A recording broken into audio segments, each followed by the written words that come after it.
Grabe guys, biruin nyo, grade 5 lang naman po ako, tubong Cotabato, naging OFW kasi nga, sino nga tatanggap sa gaya ko na grade 5 lang, anong magiging buhay ng isang grade 5, kaya naisipan ko maging OFW, and grabe sa pagiging OFW, 4 years ako nandun, at walang nangyari sa akin, puro padala, puro resibo, and grabe, nung nakita ko tong negosyo na to, ginrab ko siya, kahit wala akong pera, ginawan ko ng paraan, and right now, ito yung bunga ng desisyon na ginawa ko. Isang taon akong naghahanap ng magandang sistema, and isang taon ako naghahanap ng taong mapapagkatiwalaan. Lagi kong sinasabi, hindi sapat ang salamat sa taong to, kasi tinuruan niya ako, biruin na isang grade 5, nagkaroon ng resulta, tinulungan magkaroon ng magandang income, in the same time ngayon kumikita na rin po ako ng 6-figure a month. And nung hinahataw ko yun, bigla po ako nagka-COVID.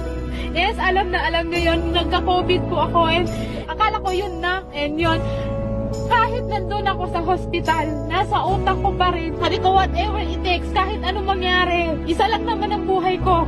Isa lang naman ang buhay ko. Ito para sa anak ko. Ginawa ko kahit na nakikipagsapalaran ako sa COVID. Ginawa ko yung negosyo. And nung nakawala na ako sa hospital kasi gumaling ako, tinuloy ko yung goal. December, rinigaluhan ko ang sarili ko ng cheque na for 243,000 pesos. Guys, sabi ko, irinigalo ko sa sarili ko sa birthday ko. Hindi lang yun ang binigay, kundi first car, sasakyan.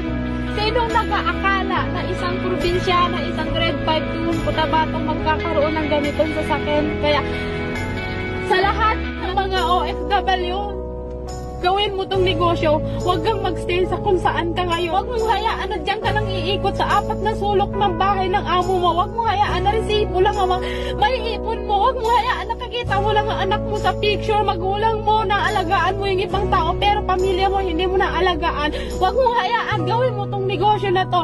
Magtiwala ka sa taong nag-invite sa'yo. This time, gumawa ka ng sarili mong vision. Huwag kang nakikinig sa kahit na sinong tao.